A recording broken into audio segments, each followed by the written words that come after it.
How y'all doing today? Today I was going to smoke a Boston butt. I got a new apparatus to put on my Weber kettle grill. It kind of turns it into similar to a Weber Smoky Mountain, makes it where you can smoke stuff at a lower temperature. It's raining like crazy outside. I mean, lights are flickering, the direct TV's off, so I'm going to do a lot shorter smoke. I've got a pre-cooked ham from Rufus and them over there at Johnson County Hams. I'm going to just put it on the smoker. We'll do just kind of a trial run with it. Let me show you the piece I got here. This is what it is. This basically looks like a giant aluminum wheel or something, but it goes on the Weber kettle. Let me see if I can get you a better shot. Okay, so this is how it goes basically. It sits up here on the grill. You got your stack kit here. Now I'm sorry if y'all can't hear me out here with the rain. You got your 2 grill grates, your charcoal ring down there. So it's going to give you an elevated cooking surface up here above where you normally would be cooking. I decided I'm going to kind of show y'all how the stack kit is assembled when you put it on your grill. Okay, so you start out with your kettle, stripped all the way down except for your charcoal grate in there. First thing you want to put in is your charcoal ring. And make sure on this ring there's a thin coat of plastic that comes on. You peel that off. That would be real bad. So you got your ring sitting in there. Next thing we want to put on is our actual stack kit. And see how it's got these little things screwed in here for the grates to sit in? We've got 2 grate holders, the bottom grate and the top grate. Next, we want to start putting our grates in. Next, we actually want to put our heat deflector on. Heat deflector's going to go to the very bottom here. That's going to help control the temperature inside the cook. But then we're going to start going with the grates. We'll put our grates in. Basically, you got a bottom grate and you'll have a top grate. And of course, those just fit right in here. Okay? There's your bottom. Here go your top. That's how I like to do it right there. Then, of course, if you want to close it up, after you get started, you got your kettle top right here. That's it. You made you a smoker. Now we're going to work on building a fire in here. What we're going to do, I like to take some wood chunks here. Man, these good old mesquite wood chunks. I like to set them, around the edge like that. Not like that there. Maybe scoot in just a little bit.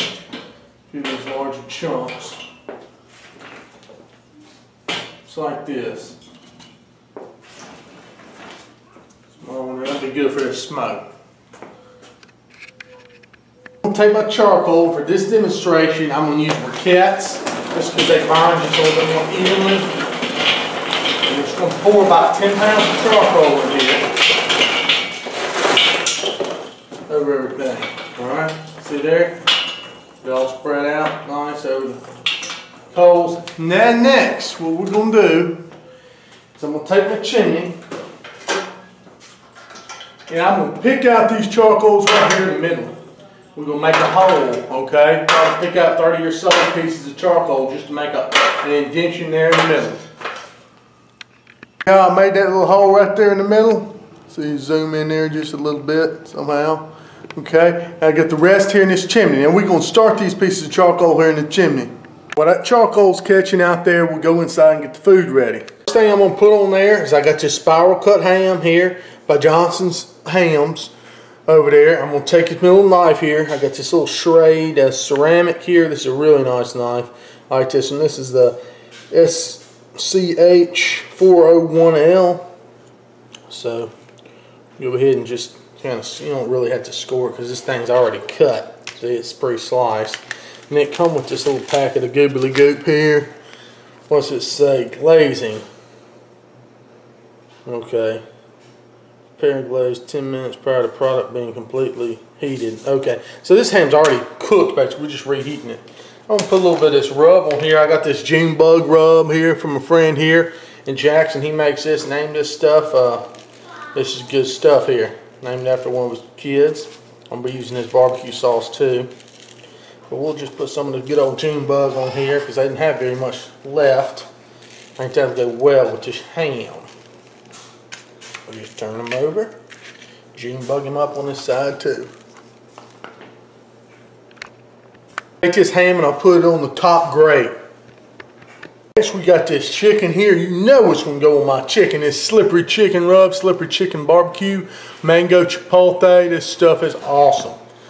I wish he'd start selling this stuff. He does sell some rubs, I believe. Not this one.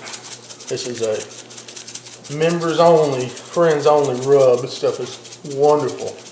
We're going to coat this chicken down in this. I mean, this stuff is fantastic, I'm telling you.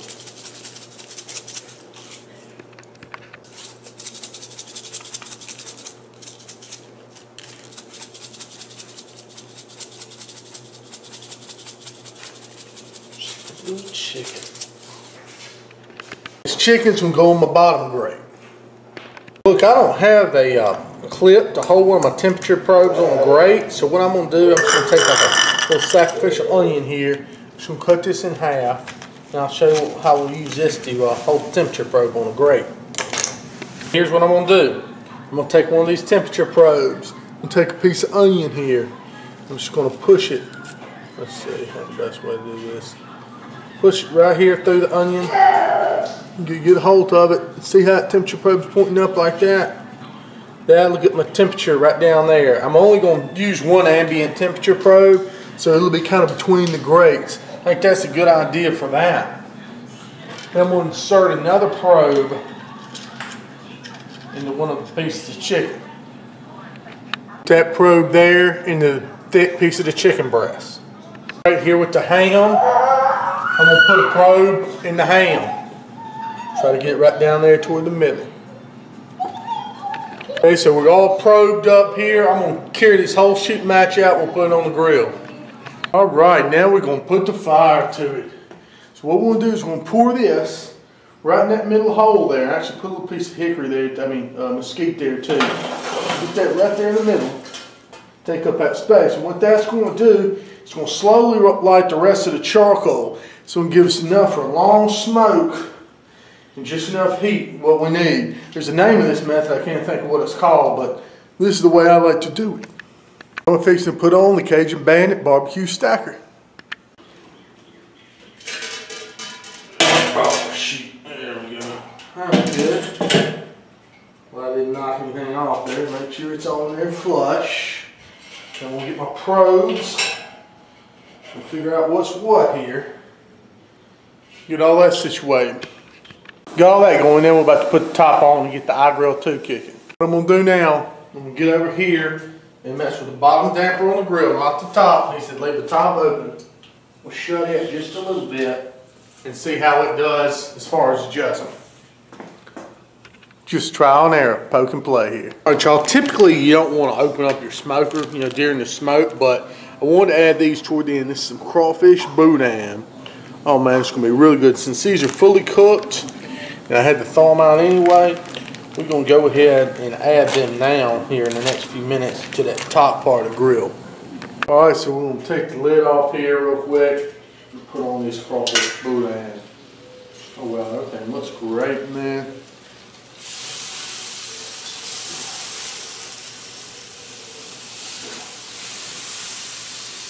So, wow.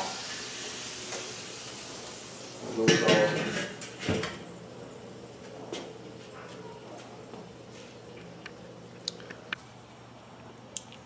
Alright y'all, let's talk for a minute about what we're doing here. This is basically my trial run with the stack kit here. Now what I see is temperatures are running a little bit high, but normally you saw I put that ambient temperature way down there on the bottom rack, just up just a little bit. Normally that's where you would actually put a water pan, but I wanted to cook the chicken and I wanted to cook my ham. So normally if you were using this as let's say we were doing a Boston butt or something, we wanted low temperatures like 180 or something like that, we would put the water pan down there on the bottom rack and we'd have the butt up top where we got the ham. See, the ham's cooking a lot slower than the chicken on the bottom because, like I said, the chicken's acting as a heat shield a little bit for the ham up top. We control the heat mostly with the baffle down there at the bottom, although I did not dock my, let me show you. I did turn my little baffle right there on top just a little bit We're down to about 240 now. That's better. You know, we're gradually, you know, cutting the temperature back. You've really just got to play with something like this. It's my first time cooking on something like this, so we're just rolling out what we can do here. But it's a great little device here. And I think next time when I want to do a butt or I'm going to do a brisket or something like that, I'm going to put the water pan in there. We're just going to cook on the top grate. I think it's going to be real good. But this is going to be good too. You just wait. We'll see. All right, y'all. Temperature gauges are going off. Time to pull everything. Let's see what we got here. Guess I'm going to turn this off here. Unplug these probes so we don't, not hard to take the top off or anything. See here. Look at that beautiful ham. Oh my goodness. That crawfish boudin, everything there, that is a beauty right there for sure. Good looking stuff, y'all. Real good looking. Can't wait to see the chicken. Look at this. Look, it's so tender, this ham's just coming apart here as I pull the probe out. Something else. Tell you what, oh my gosh.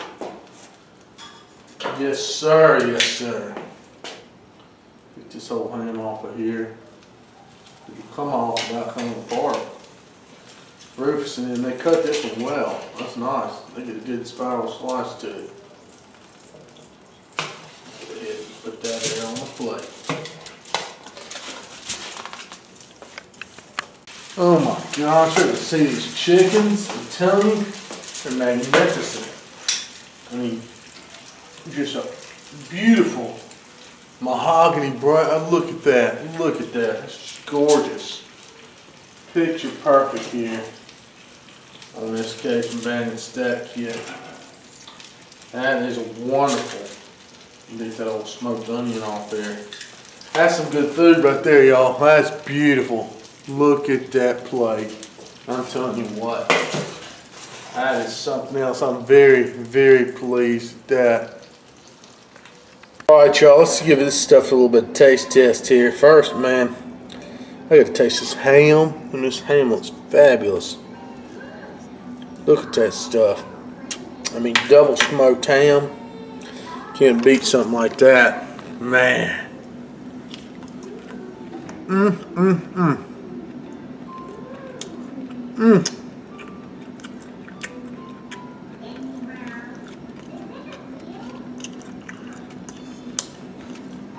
That's something else.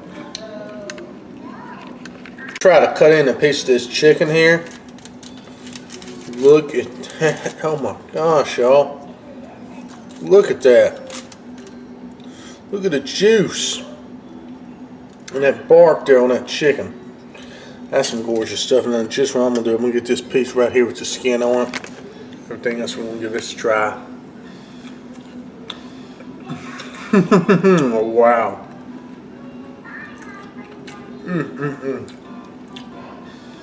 And you need no sauce with that. That's something else.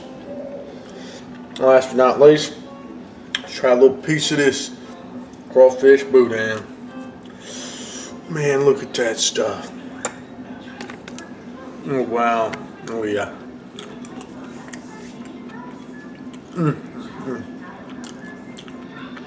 Good stuff, y'all.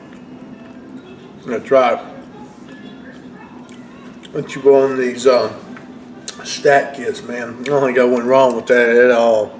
There's some real good stuff. Man, I can't get over this. This is awesome. I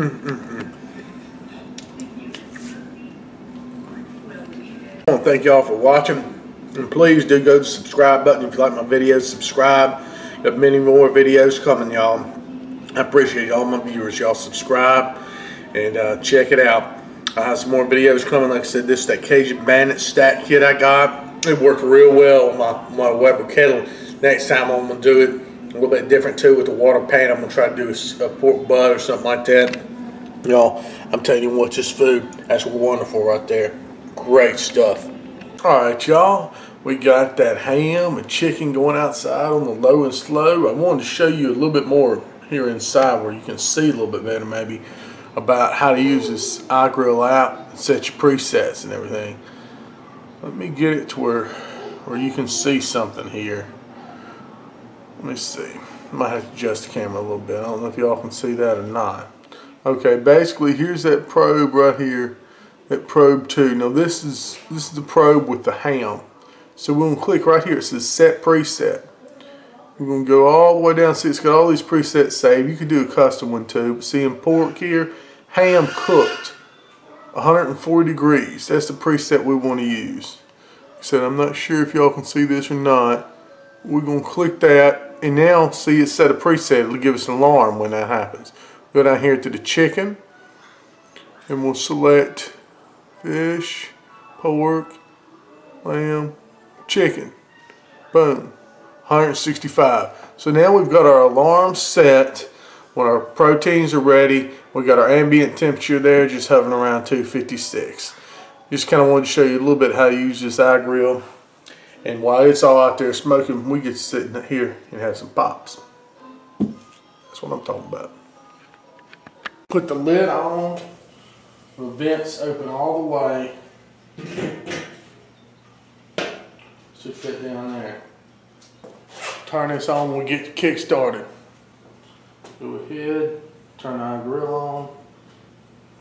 Open up my app. I'll show you how to do this. Find it. Alright, iDevices app. You see that? I don't know if y'all can even see. Okay. And turn the Bluetooth. Turn the Bluetooth on. I don't know if y'all can see that or not. Okay, just found the probe. See, it's got one. Alright, one's gonna be the probe, the ambient temperature. Okay, that's what we're looking for. And probe 2, that's gonna be my ham. Let's set that. Let's see, what do we want to call that? Probe name, we'll call it ham. Okay, I'll say that. And then probe 3, it's going to be chicken.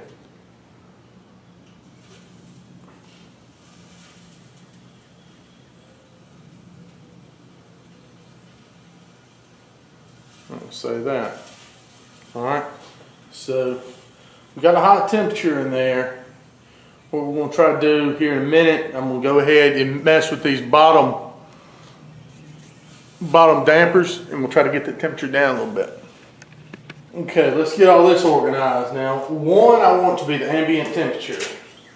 All right, so I'll put my iGrill 2 here. I'm going to put it in slot 1. Boom.